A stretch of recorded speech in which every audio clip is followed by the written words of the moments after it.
Menghindari middle income trap dengan aspek kebijakan fiskal, kebijakan moneter, dan kebijakan utang luar negeri nih. Ini UTS Perekonomian Indonesia. Hai, nama saya Muhammad Khairul Rozikin ya. Panggil aja Zizi. Udah, gitu aja simpel ya. Ini kebijakan fiskal. Indonesia dalam menjaga perekonomiannya memiliki dua otoritas yang menjaga perekonomiannya, yaitu pada sisi kebijakan fiskal ada Kementerian Keuangan dan pada sisi kebijakan moneter ada Bank Indonesia ya. Nah, indikator utama untuk menjalankan analisa tentang pembangunan ekonomi yang dialami di sebuah bangsa atau daerah ialah indikator pertumbuhan ekonomi. Pada suatu periode di tertentu perkembangan ekonomi membuktikan sampai di mana kegiatan perekonomian bisa menciptakan tambahan penghasilan untuk masyarakat, yaitu gross domestic product atau GDP atau produk domestik bruto merupakan indikator yang inilah detailingnya pokoknya diperoleh perekonomian. Nah, lanjut untuk kebijakan fiskal, pengertiannya itu kebijakan fiskal adalah dalam menjaga perekonomian masyarakat merupakan kewenangan dari pemerintah. Kebijakan fiskal sendiri dibuat untuk mengelola perekonomian di suatu wilayah yang tadinya buruk menjadi lebih baik lagi dan mengalami peningkatan. Menjadikan kondisi semakin baik ini melalui cara merubah penghasilan serta pengeluaran pemerintah. Adapun kebijakan fiskal memiliki instrumen yaitu pengeluaran pemerintah atau belanja serta pajak ya. Seperti itu. Lanjut ini strategi kebijakan fiskal ada 4 yaitu 1 pembiayaan fungsional atau The functional finance atau 2 pendekatan anggaran terkendali, stabilitas anggaran untuk ketiga dan keempat pendekatan anggaran belanja berimbang. Seperti itu untuk kebijakan fiskalnya. Nah, pembiayaan fungsional atau the functional finance arti dari pembiayaan fungsional yaitu kebijakan yang berisikan bagaimana dalam mengendalikan konsumsi pemerintahan dengan memandang beragam dampak yang tak langsung pada penerimaan nasional dengan tujuan kesempatan kerja mengalami peningkatan.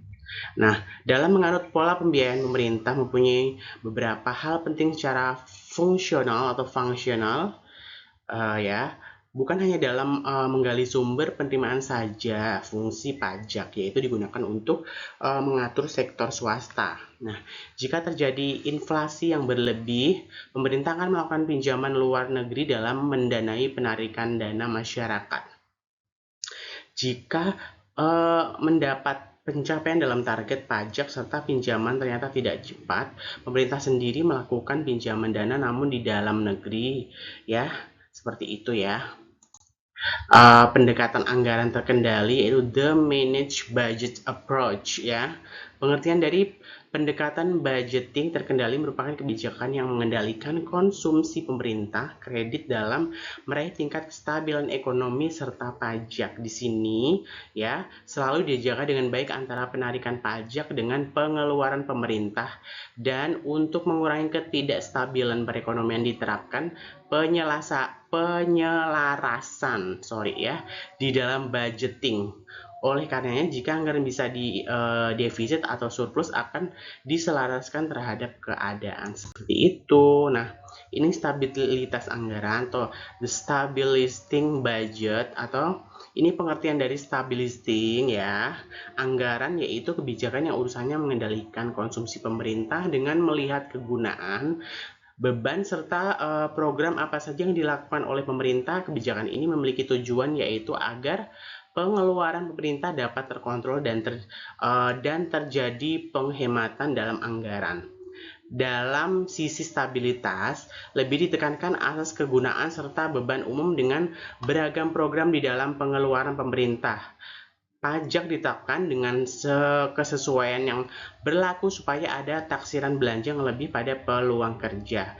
Dapat diartikan bahwa berdasarkan stabilitas yang ada dalam perekonomian, pengeluaran pemerintah ditentukan atas perkiraan manfaat yang secara otomatis dengan berbagai gitu. Dan dengan pajak sendiri menimbulkan surplus pada periode kesempatan kerja yang penuh.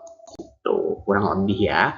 Untuk pendekatan anggaran belanja berimbang atau balanced budget approach, pengertian pendekatan anggaran belanja berimbang pengeluaran sama dengan penerimaan dalam hal perimbangan dalam jangka panjang juga dibutuhkan. Kebijakan ini lebih menekankan kepada keharusan dalam keseimbangan antara penerimaan serta pengeluaran. Jadi jumlah pengeluaran tidak boleh melebihi jumlah penerimaan atau sebaliknya. Nah, kebijakan moneter ya, lanjut.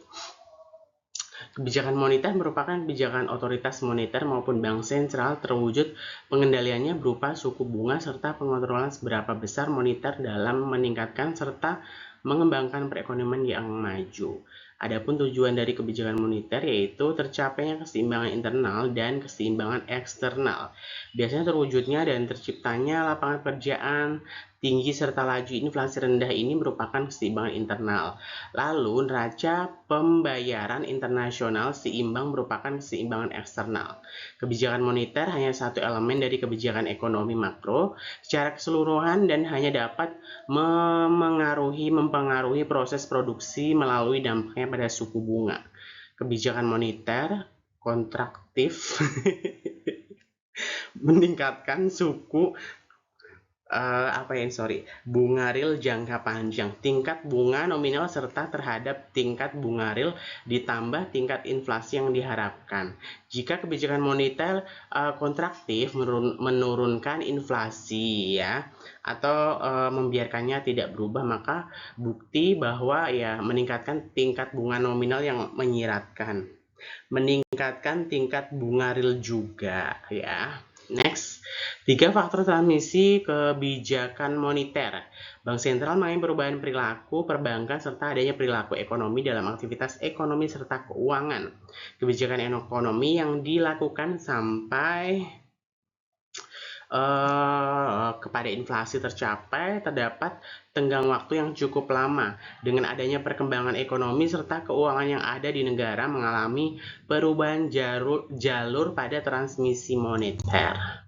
Nah, strategi kebijakan moneter yaitu ada penargetan nilai tukar, sasaran besaran moneter atau monetary targeting, sasaran inflasi atau inflation targeting, taktik kebijakan moneter yang fleksibel, itu saja. Nah, untuk mekanisme kebijakan moneter di Indonesia ada jalur suku bunga, jalur nilai tukar, jalur kredit, dan jalur ekspektasi. Nah, bisa kalian ini detail, kalian bisa lihat kan di sini, mungkin bisa kalian baca atau bisa kalian pahami di sini ya. Oke, kita lanjut. Kebijakan utang luar negeri. Pemerintah melalui Kementerian Keuangan telah menyusun strategi pengelolaan utang negara. Langkah ini diambil sebagai upaya untuk mengelola utang secara hati-hati, akuntabel, dan transparan. Strategi pengelolaan utang tersebut akan dibagi menjadi 2 bagian, yaitu strategi pertama pengelolaan utang jangka menengah atau 5 tahunan. Yang kedua adalah strategi pengelolaan utang tahunan ya. Lanjut, strategi pemerintah jangka menengah yaitu 5 tahunan. Yang pertama ada mengoptimalkan potensi pendanaan utang dari sumber domestik melalui penerbitan surat berharga atau SBN rupiah maupun penarikan pinjam dalam negeri. Nah, yang kedua, melakukan pengembangan instrumen utang agar diperoleh fleksibilitas dalam memilih berbagai instrumen yang lebih sesuai dan risiko yang minim. Ketiga, pengadaan pinjaman luar negeri digunakan untuk memenuhi kebutuhan prioritas dengan kondisi wajar ya, dan tanpa agenda politik dari kreditur. 4. Mempertahankan kebijakan pengurangan pinjaman luar negeri dalam periode jangka menengah. Nah, yang kelima, meningkatkan koordinasi dengan otoritas moneter dan pasar modal. Yang keenam, meningkatkan koordinasi dan berbagai pihak guna meningkatkan pengelolaan pinjaman. Nah, lanjut, ini strategi untuk pengelolaan utang tahunan, sedangkan strategi khusus untuk pengelolaan utang negara adalah meningkatkan likuiditas dan daya serap pasar SBN domestik, menurunkan biaya pinjaman dengan selektif memilih lender, meningkatkan kualitas penyerapan pinjaman, dan terakhir meningkatkan kualitas proses bisnis dan komunikasi dengan stakeholder. Seperti itu. Thank you for your attention. Terima kasih.